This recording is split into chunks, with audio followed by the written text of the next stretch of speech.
아멘. 오늘 이 본문 말씀을 통해서 우리 오진철 목사님 나와서 사랑만이 살 길입니다, 이 제목으로 함께 은혜를 나누겠습니다. 많은 깨달음과 은혜가 있기를 축복합니다. 우리 박수로 우리 목사님 환영하겠습니다.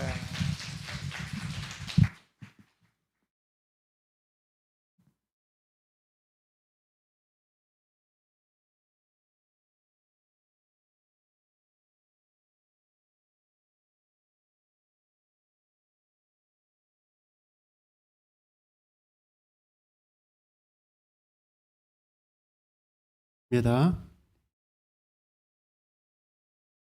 사랑의 아버지, 오늘 하나님 말씀 앞에 저희가 섰습니다. 우리의 마음속 저 깊은 곳에 감추어진 우리의 교만함과 우리의 욕망과 우리의 죄성이 하나님 말씀 앞에 온전히 드러나게 하여 주시고, 이스라엘 백성들이 머리에 죄를 뒤집었으며 우리가 어찌할꼬 애통해하며 하나님 앞에 돌아갔듯이 오늘 우리가 말씀으로 돌아가며 하나님께로 돌아가는 은혜의 시간, 회개의 시간, 결단의 시간이 되게 하여 주옵소서. 하나님의 말씀이 오늘 우리의 삶 속에 살아 움직여 그 말씀 그대로 준행하며 말씀 그대로 따라 살아가 하늘 아버지께서 주시는 하늘의 행복과 은혜와 산 기쁨의 삶을 누리며 살기 원하오매, 주여 겸손한 마음으로 하나님 말씀 받을 때 이 하나님의 말씀이 우리 생에 역사하게 하여 주시고 교회 속에 역사하게 하여 주셔서 말씀이 흥왕한 하나님의 교회 되게 하여 주옵소서. 예수님의 이름으로 기도드렸사옵나이다. 아멘. 제가 목회를 처음 시작하면서 나는 제가 좋아하는 성경이 두 군데가 있는데요. 하나는 산상수 마태복음 5장에서 7장까지 말씀을 좋아하고요. 고린도전서 13장 말씀을 제가 좋아합니다. 그래서 서울교회에서 첫 목회를 시작을 할 때 1년 동안 그 세 장의 말씀, 마태복음 5장에서 7장의 말씀을 가지고 제가 강해 설교를 했고요.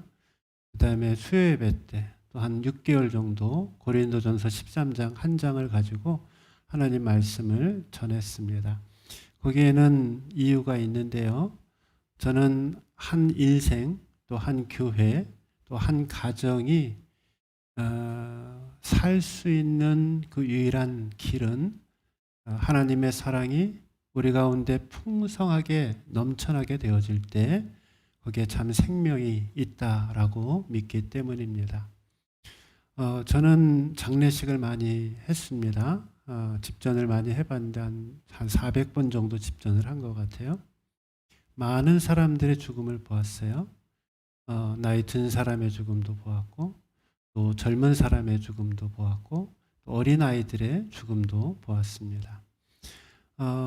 인생을 마지막 시간을 보내면서 누구나 다 자신의 인생이 어떻게 기억되는지를 생각하게 되죠. 근데 저는 그러면서 저 개인적으로 제가 생각할 때 나는 어떤 사람들에게 어떤 목사로 기억되면 좋겠는가, 나는 사람들에게 어떤 선생으로 기억되면 좋겠는가, 이런 생각들을 묵상하곤 합니다. 여러분들은 어떠세요? 여러분들은 인생의 마지막 날이 우리가 언제 주님 앞에 설지 모르죠. 그것이 오늘이 될 수도 있고 일주일 후가 될 수도 있고 30년 후가 될 수도 있지만 우리 모두는 이 땅에서의 삶을 마친 다음에 하나님 앞에 선단 말이죠. 그때 남아있는 그 나를 사랑했던 다른 사람들에게 여러분들은 어떤 사람으로 기억되기를 원하십니까? 저는 아마 사람들이 저를 기억을 할 때 목회를 열심히 하신 분, 혹은 학생들을 열심히 가르치신 분, 혹은 똑똑하신 분, 혹은 얼굴이 그냥 한 중간 이상은 되시는 분, 여러 가지 이야기들을 할 거라고 생각을 합니다. 근데 제 마음속에 제가 가장 소망하고 또 이렇게 기억되기를 원하는 마음이 있습니다. 뭐냐면은 오 목사님은 참 사랑이 많으신 분이셨어. 오 목사님은 우리를 끝까지 사랑해 주셨어. 참 언제 봐도 그 마음속에 넉넉한 사랑이 넘치는 사람이었어. 이런 이야기를 듣고 저는 제 인생을 마치고 싶은 생각이 있습니다. 잘 될지 모르겠어요. 근데 제가 하나님 앞에서는 그날까지 그것을 끊임없이 지키고 또 더 확장시켜 나아가려고 그렇게 애쓰며 삽니다. 사랑만이 살 길입니다. 우리의 인생이 기억되어질 때에 우리의 자녀들이나 또 우리의 배우자나 혹은 우리 주변의 교회의 식구들이나 직장의 동료들에게 우리가 기억될 때 우리 엄마는 참 사랑이 많으신 분이셨어. 우리 권사님은 참 사랑이 많으신 분이셨어. 우리 장로님은 참 사랑이 많으신 분이셨어. 이렇게 기억되어져 정말 사랑 충만한 인생으로 사람들에게 기억되어져 그렇게 살아가시고 주님 앞에 담대하게 서실 수 있기를 주님의 이름으로 축원드립니다. 오늘 본문의 말씀은 이렇게 시작이 되어지죠. 1절과 2절에 보면 비판을 받지 아니하려거든 비판하지 말라.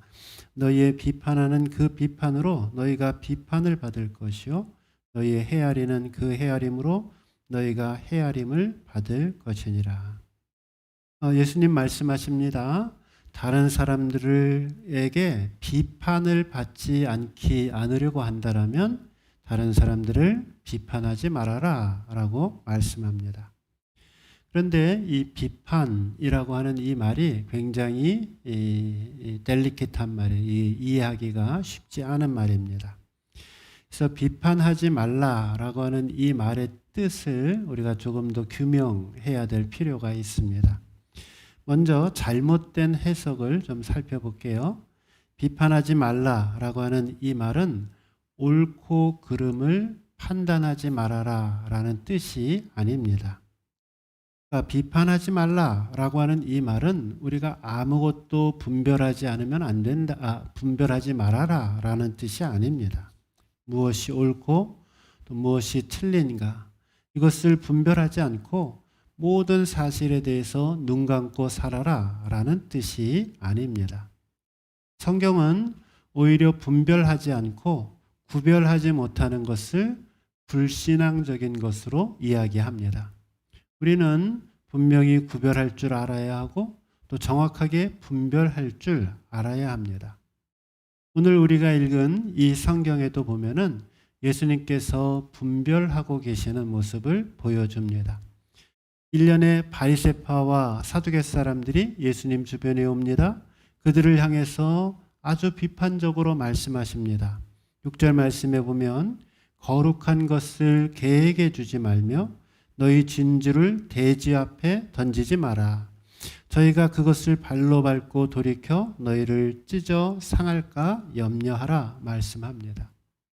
그러니까 이 예수님께서는 분명히 분별할 것을 분별해야 한다라고 하는 것을 가르쳐주고 있습니다. 말씀이 굉장히 강합니다.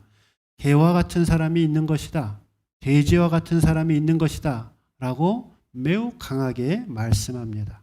그리고 그렇게 개와 같은 사람, 돼지와 같은 사람들에게는 진주를 던져주면 안 된다라고 강력하게 말씀하십니다. 두 번째로 비판하지 말라라고 하는 이 말씀은 진리를 타협해도 된다라고 하는 뜻이 아니다라는 것입니다. 건강한 목적을 위한 비판, 그것은 인간의 역사 속에서 반드시 요구되어지는 속성입니다. 역사의 발전이 있고 사회의 발전이 있기 위해서는 건전한 비판의 기능이 반드시 있어야 합니다. 비판하지 말라라고 하는 이 말씀은 잘못된 것을 보고도 못 본 채 하라라는 말이 아닙니다. 진실과 거짓이 공존해도 된다라는 뜻도 아니고 선과 악을 구별하지 않아도 된다라는 뜻이 아닙니다. 바른 구분 또 바른 판단력 이것은 하나님께서 그 사랑하는 모든 사람들에게 주신 하나님의 선물입니다.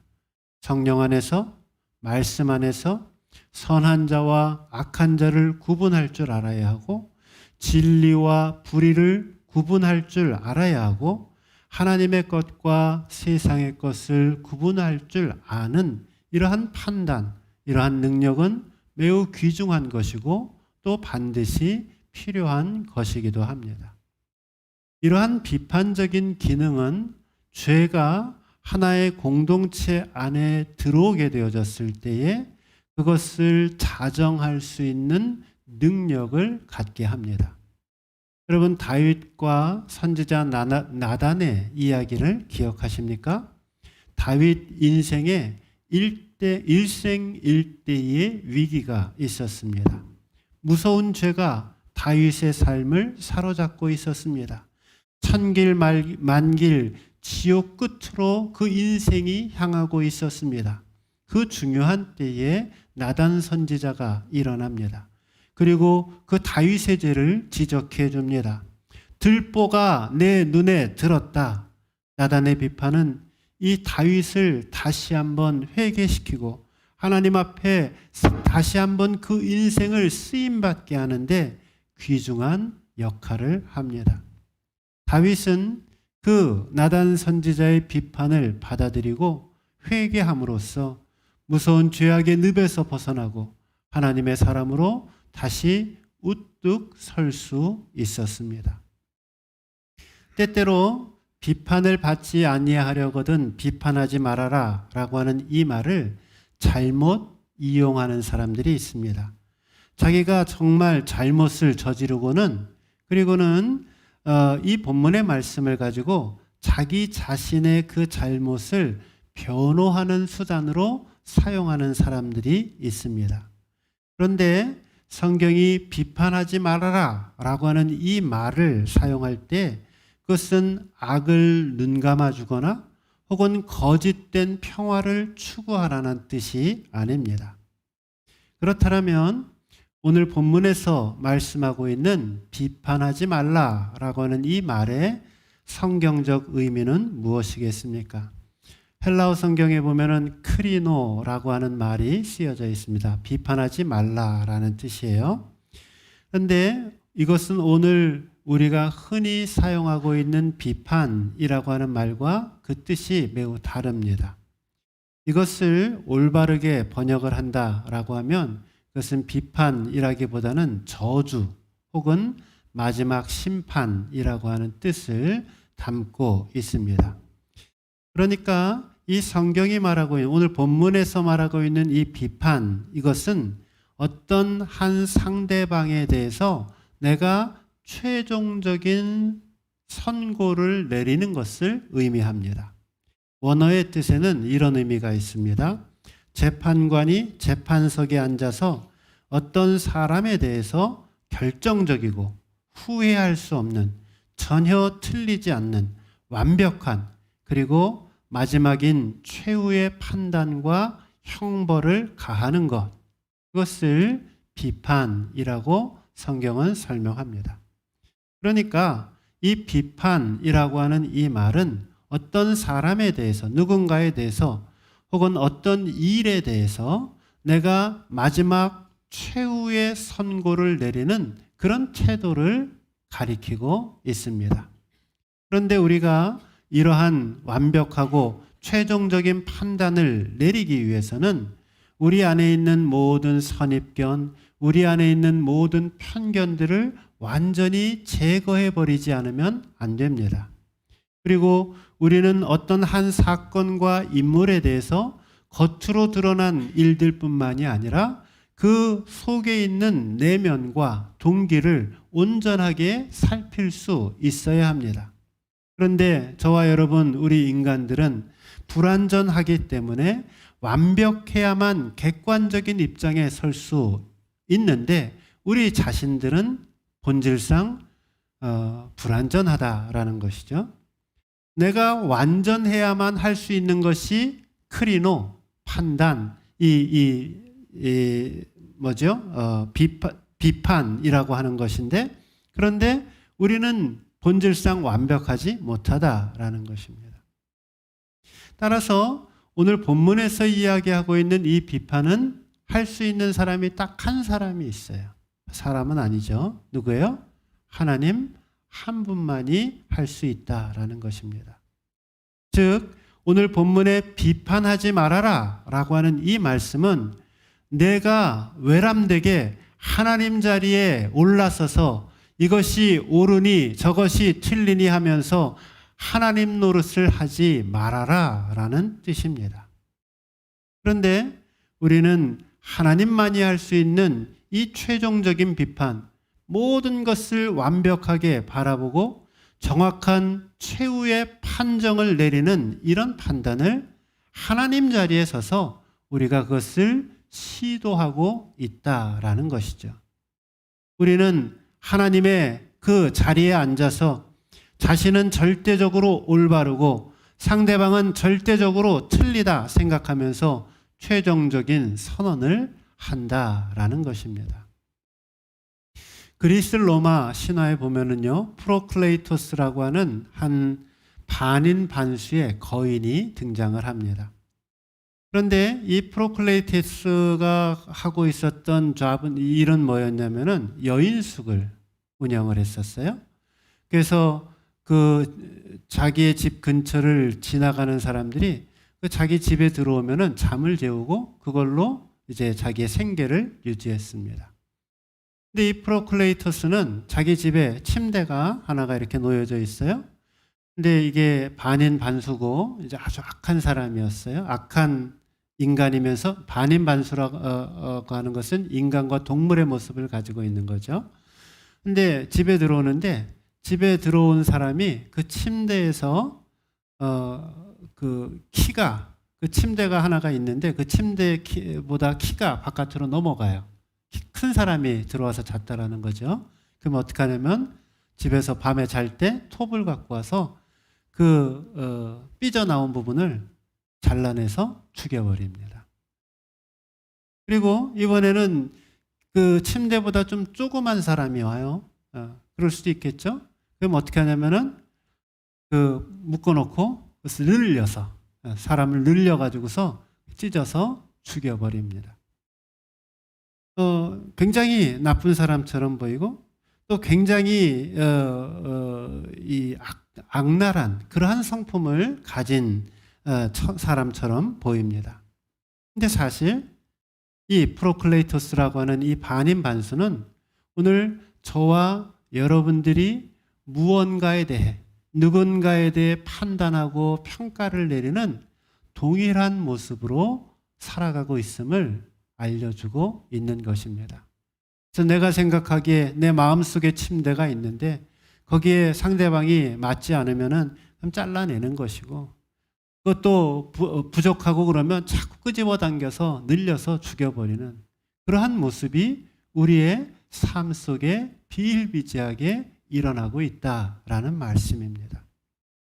이처럼 자신이 가지고 있는 잣대, 이제 프로클레이토스 같은 경우는 침대였죠. 자신이 가지고 있는 기준, 자신이 가지고 있는 잣대를 가지고 이건 길어, 이건 짧아 라고 하면서 최종적으로 판단을 내리고 평가하는 것, 그것이 성경이 말하고 있는 비판이라는 것입니다. 우리는 저마다의 안경을 가지고 세상을 바라봅니다. 자신만이 옳다, 자신의 생각만이 옳다라고 생각하는 사람들은 자신의 인생을 불행하게 만듭니다. 자신의 인생만이 불행한 것이 아니라 자기와 함께 거하고 있는 주변의 사람들도 불행하게 만듭니다. 부부 갈등 중에 상당수가 어디에서 비롯되죠? 내 안의 생각, 내 판단, 내 의견이 옳다라고 강하게 주장하는 데에서부터 부부간의 갈등과 문제는 발생하게 됩니다. 교회 안의 문제도 역시 마찬가지죠. 교회가 문제가 생기는 경우는 어떤 경우예요? 내가 생각하고 내가 판단하고 내가 평가한 그것이 옳다라고 주장하는 순간부터 교회 안에 분쟁이 생기고 어려움이 발생하게 됩니다. 일방적으로 자신의 생각과 자신의 판단만이 옳다라고 주장하는 사람은 자신도 불행해지는 것이고 남도 불행하게 만드는 것입니다. 한 번은 혈액형 오해로 일가족 3명이 동반 자살한 적이 있었습니다. 신문에도 났어요. 오래된 일이긴 하지만요. 부인과 아들, 딸 셋이 한꺼번에 죽은 사건인데요. 남편이 이 아이를 낳았는데 그 아이가 조사해 보니까 자신은 부인이 O형이었고 자신도 O형이었는데 애가 태어났는데 애가 갑자기 A형이 나와버린 겁니다. 그러니까 아이가 태어나서부터 이 가정 속에 이 아이는 남의 집 자식이다. 왜냐하면 O형은 O형만 나오잖아요. 근데 O형끼리 결혼하면 A형이 나오니까 이 자식은 아내가 외도를 해서 낳은 남의 자식이야 라고 하는 생각이 그 남편의 마음속에 가득 차 있었습니다.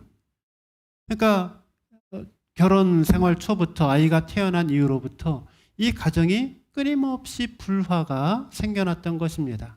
심지어는 그 자녀들이 청소년기가 되었을 때까지 그 가정은 끊임없이 이혼을 해버리든지 그러지도 않고 끊임없이 가정 내에서 폭력과 폭언과 또 둔탁한 공기를 가지고 그 모든 식구들이 생활을 했습니다.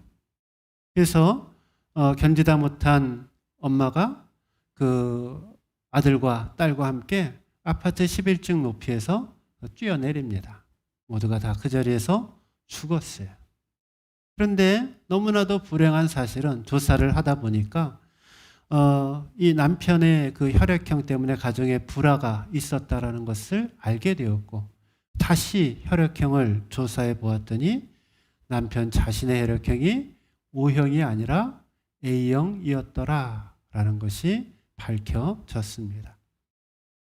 그러니까 이 남편은 어렸을 때 초등학교 때 선생님 그 검사하면서 혈액형 네 혈액형은 O형이야 라고 했던 그 검사로 본인은 찰떡같이 믿으며 평생을 살았는데 그렇게 우리의 생각, 우리의 판단, 우리의 경험이라고 하는 것이 얼마나 상대적이고 약한 것인가를 보여주는 단적인 예라고 할 수 있습니다.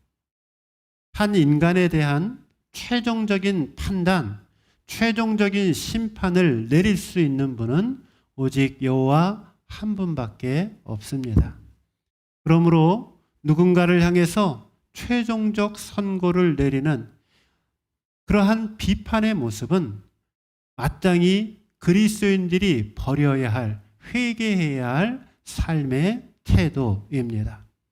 우리가 하나님의 살아계심을 믿는다라고 하면 하나님께서 그 보좌에 앉아 우리의 이 땅을 살아가는 그 모든 인생에 대해서 최종적 판단을 심판하실 수 있도록 겸손히 하나님의 살아계심을 믿고 하나님의 능력을 믿고 인내하며 기다려야 할 줄로 믿습니다. 목회하다 보면 정말 거지 같은 사람을 만날 때가 있어요. 하나님이 왜 저런 사람을 나한테 붙여주셨지?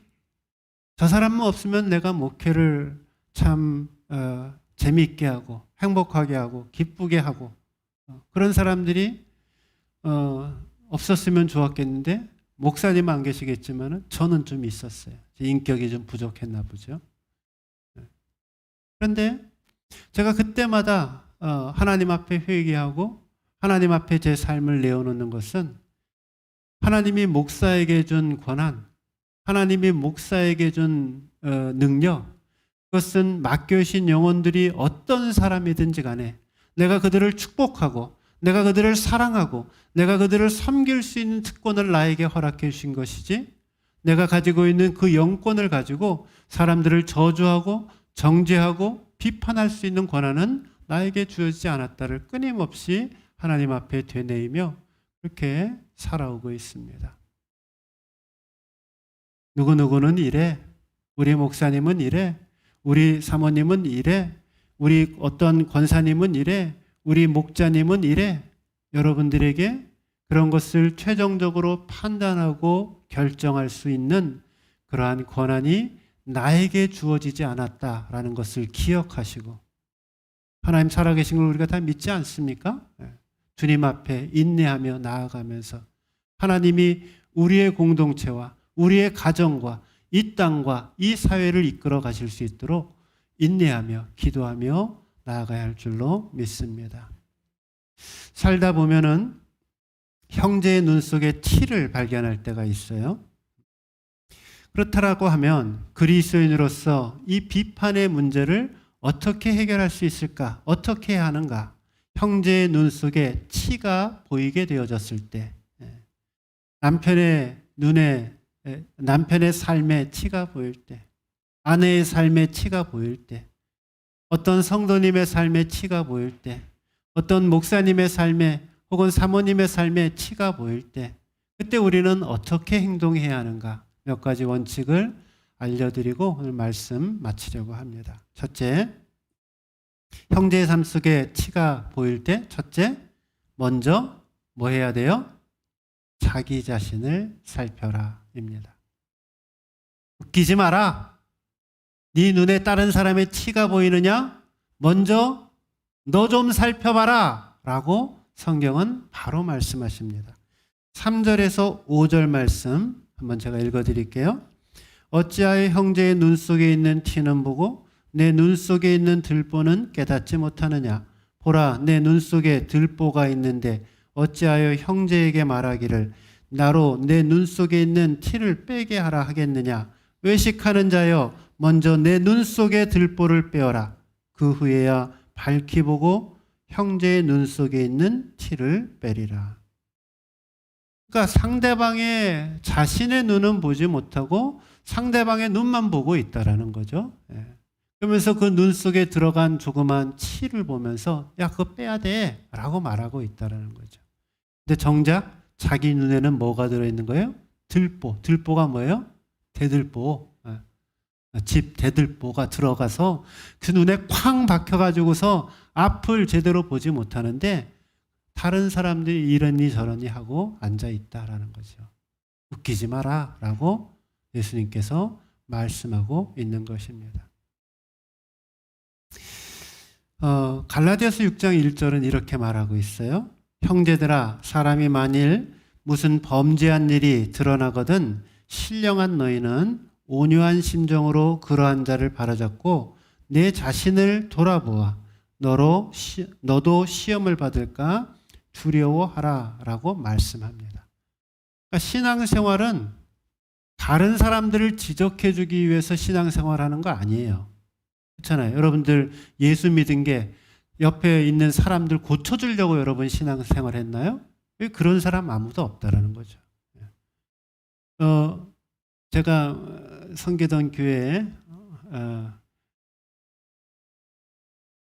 지금도 그거라고 하고 계시는데 섬기던 교회 입만 열면 뭐는 어떻고 뭐는 어떻고 뭐는 어떻고 목사님은 이래야 되고 교회는 이래야 되고 이거를 제가 한국 들어와서 여지껏까지 그것만 하고 계시는 분이세요. 남의 눈에 티를 계속 보고 계시는 거죠.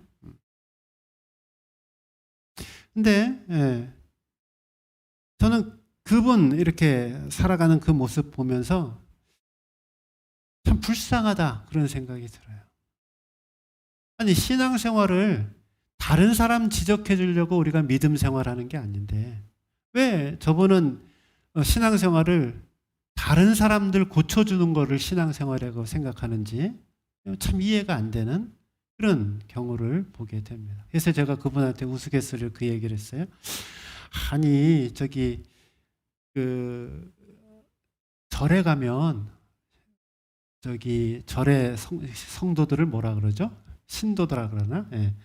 신도들이 와서 불당에 와서 기도하고 예불 드리고 또 기도하고 그리고 인사드리고 가는데 그래서 그 불자 신도들이 교회 와서 중은 어떻고 스님은 어떻고 이런 거 하는 거 내가 한 번도 들어본 적이 별로 없는 것 같은데 왜 교회 오면은 왜 성도님들이 목사님은 이래야 되고 저래야 되고 이러는지 나 도저히 이해가 안 되네요. 내가 웃으면서.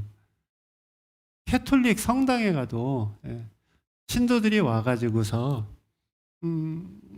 예배드리고 고해성사하고 기도하고 하나님 앞에 더 나아가려고 하는, 자신을 돌아보고, 제가 캐톨릭도 아주 어렸을 때 다녀봤거든요. 근데 한 번도 제가 어떤 무슨 신부님은 왜 그러세요 저러세요 이러는 거를 제가 본 적이 없는데, 왜 교회 오면은 신앙생활 할 생각을 안 하시고 목사님이 이러니 저러니 이런 사람들이 왜 이렇게 많을까 저는 너무 궁금하다고 그런 이야기를 한 적이 있습니다. 신앙의 기초는 무엇인가? 하나님 앞에서 나를 돌아보는 것이고요. 말씀 앞에서 나를 회개하는 것이고요. 그거 하려고 우리가 신앙생활 하는 거 아니겠어요? 하나님과의 만남을 통해서 내가 날마다 새로워지고 말씀 안에서 능력을 얻고 성령의 인도하심 속에서 나 자신이 날마다 새로워지고 깨끗해지고 하나님의 능력으로 살아가기 위해서 우리가 신앙생활을 하는 것 아니겠어요? 주님이 말씀하시는 것이 내 눈 속에 들보를 먼저 보아라 라고 말씀하고 계십니다. 두 번째, 죄를 도려낼 때 사람을 살리려는 의지가 있어야 합니다. 이거는 비판하는 자가 갖출 자격에 관한 말씀입니다. 저는 어떤 사람이 비판하고 있는지 비판하고 있지 않는지를 정확하게 구분해내고 있는, 그러니까 성경이 비판하지 말라 그랬잖아요. 근데 비판하고 있는지 비판하고 있지 않는지를 알 수 있는 정확한 기준점이 저는 하나 있습니다.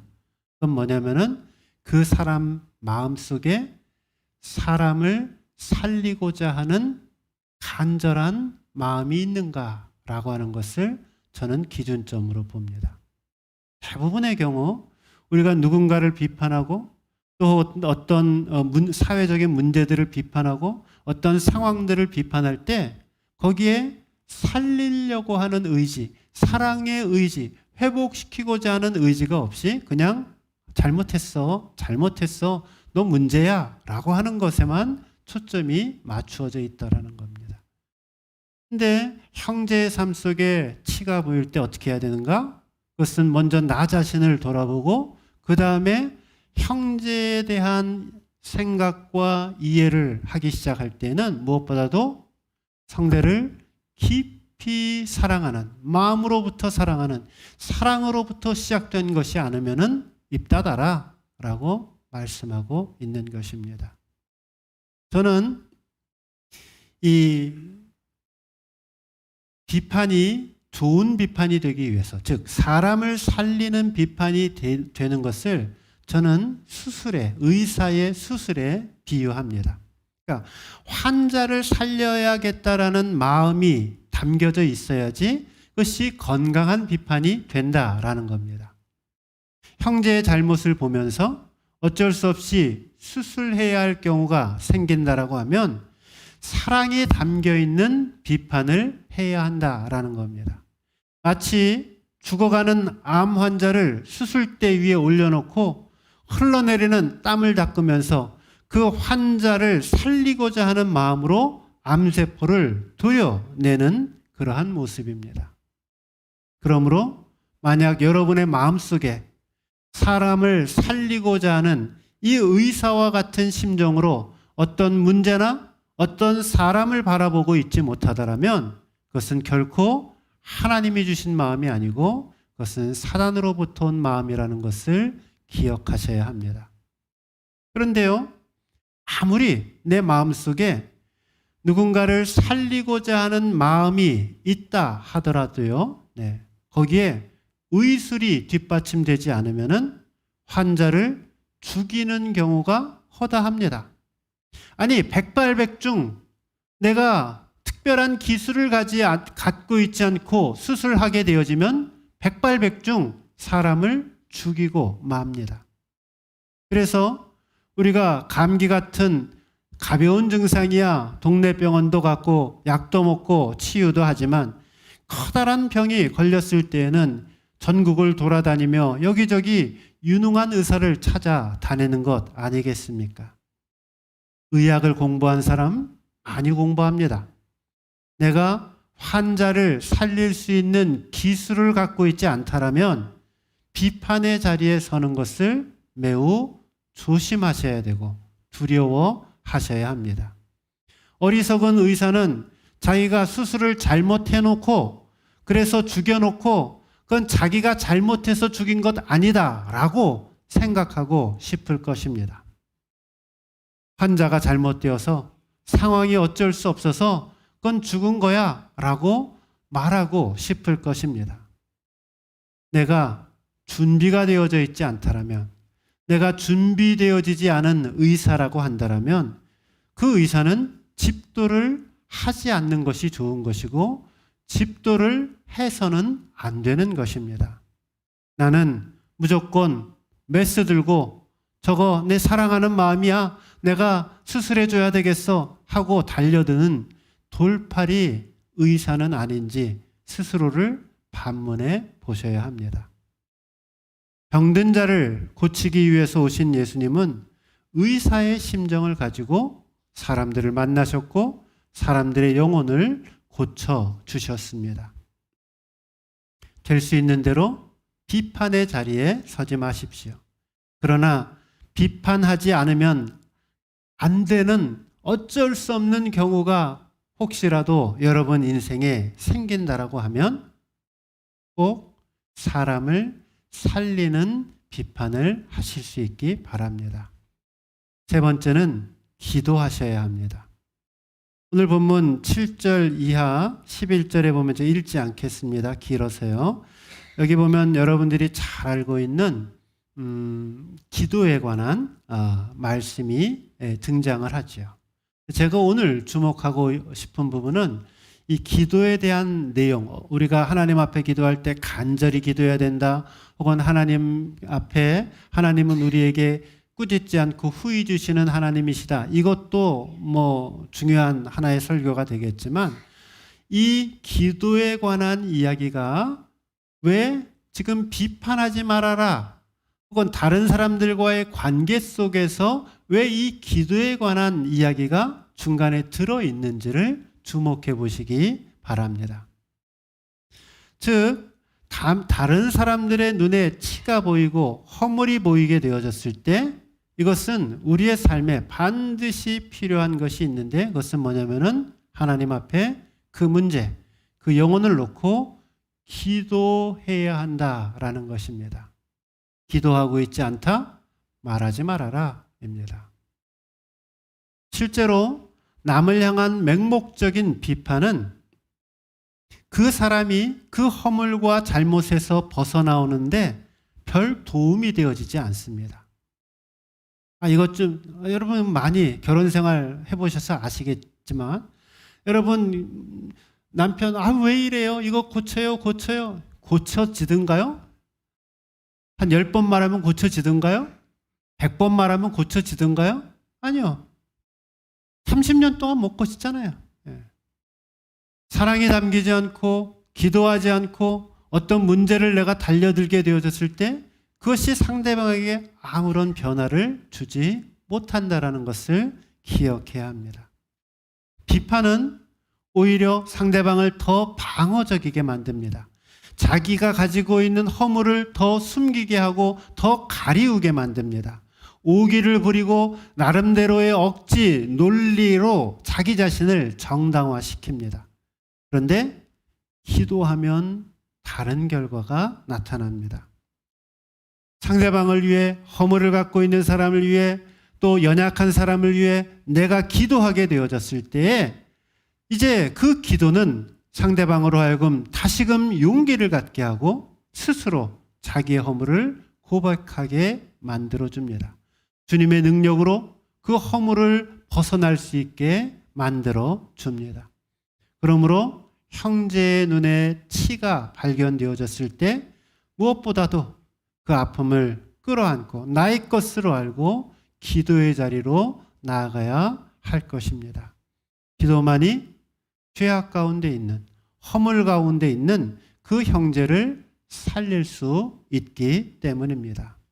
죄는 몰아내는 것이고 사람은 덮어주는 것입니다. 그리스도의 사랑으로 용서를 한다라고 하는 것은 죄도 덮고 사람도 덮고 하는 것이 아닙니다.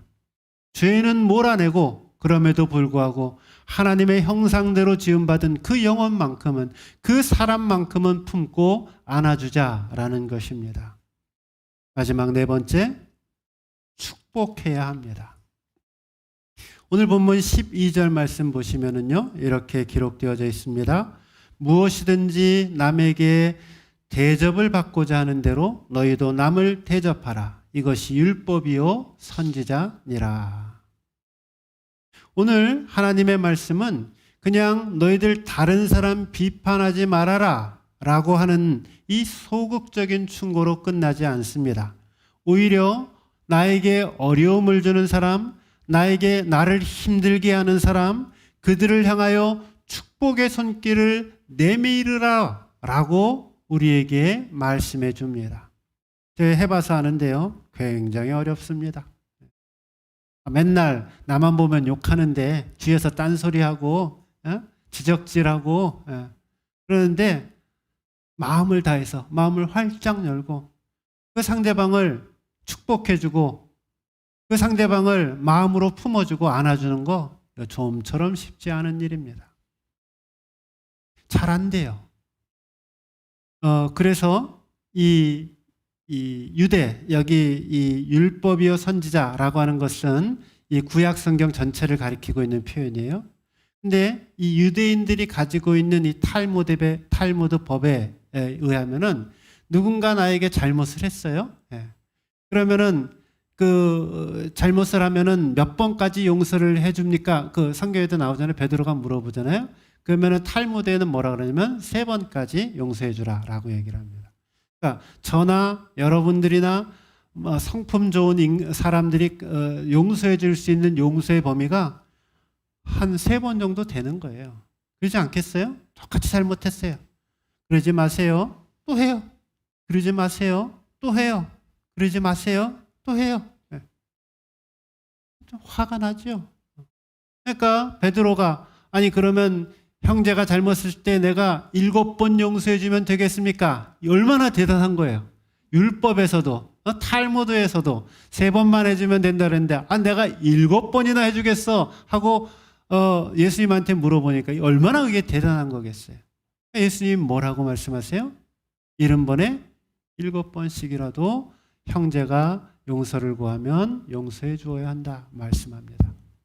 여러분이나 제가 갖고 있는 인격으로 될까요? 누군가를 축복해주고 누군가를 끊임없이 용서해 주는 것이 우리가 가지고 있는 이 알량한 인격과 우리의 삶의 됨됨이로 그것이 가능할까요? 안 된다고요. 어떻게 하는 거예요? 무릎 꿇는 거예요. 성령님의 도우심을 구하는 거예요. 하나님, 내 마음속에 분노가 있어요. 하나님, 내 마음속에 미움이 있어요. 하나님, 내 마음속에 정죄가 있어요. 하나님, 내 마음속에 누군가를 향한 비판이 있어요. 하나님, 내가 참 연약해요. 사랑하고 싶은 마음은 있고 또 사랑해야 된다는 것도 알겠는데 주님, 제 힘으로 도무지 사랑할 수 없어요. 하나님, 어떡해요? 하나님, 나 도와주세요. 성령님, 내 영혼을 새롭게 하여 주옵소서 하고 주님 앞에 나아갈 때 사랑의 영이신 성령님께서 우리의 심령을 사로잡게 되어질 때 그 안에 새로운 사랑의 불꽃이, 사랑의 원자탄이 타오르게 될 줄로 믿습니다. 저는 오늘 가면 갑니다. 이제 여러분 언제 또 하나님이 허락하시면 우리가 만나겠지만 대부분의 분들은 못 볼 수도 있죠. 죽을 때까지. 저는 제가 여러분을 또 만날지 또 안 만날지 모르겠지만 저는 제가 여러분들에 대한 소식이 들릴 때마다, 성산교회에 대한 소식이 들릴 때마다 다른 건 몰라도 여러분 제 한 달 동안 한 설교 다 잊어버리셔도 돼요. 오늘 건 꼭 기억을 하시기 바랍니다. 성산교회가 사랑의 불꽃이 활활 타올라서 교회를 통해 그리스도의 사랑과 은혜와 복음과 사랑이 펼쳐지고 있어 라고 하는 이 소문을 들을 수 있다면 참 마음이 행복할 것 같아요. 교회는 자고로 사랑이 나누어져야 되는 곳입니다. 그리스도인의 삶은 자고로 사랑이 증거되어져야 되는 삶입니다. 내가 목회하면서, 내가 교회를 섬기면서, 내가 교회 직분자로 내가 이것저것 일하면서 내 마음속에 성령으로 그리스도의 사랑의 영으로 내 심장이 불타오르지 않고 내가 감당하고 있었더라면 어떻게 해야 돼요? 회개하셔야 됩니다. 머리를 죄를 쓰시고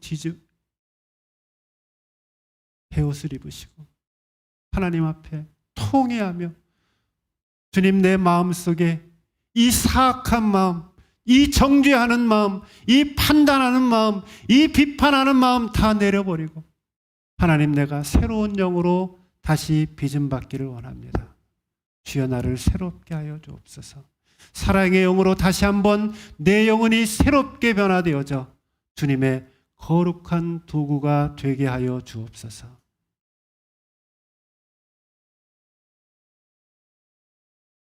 마지막으로 이 말씀 드리고 오늘 말씀 마치겠습니다. 주 4세기에 탈레마쿠스라고 하는 한 유명한 수도사가 있었습니다. 이 사람 원래 수도원 생활을 하고 광야 생활을 하고 있었던 사람이었습니다. 하다가 어느 날 기도하는 가운데 내가 지금까지는 세상을 멀리하고 살았는데 이제는 살 날도 얼마 남지 않았구나. 남은 기간 다시 세상으로 들어가서 내가 예수의 복음을 전하며 살아야겠다 생각을 합니다. 그리고 그렇게 마음을 먹고는 당시 세계의 심장이라고 하는 로마로 들어갑니다. 때마침 로마에서는 어떤 개선 장군의 그 축하하는 그러한 일이 있었고, 그리고 그 축전이 열리고 있었습니다. 수많은 사람들이 원형극장 안으로 줄지어 들어가고 있었습니다. 당시 로마는 이미 기독교 국가가 되어 있었습니다. 그런데도 주말이 되어지면 그 원형극장 안에서 검투사들이 서로 나와서 싸우고 피 흘리고 그것을 보는 그러한 일들이 있었습니다.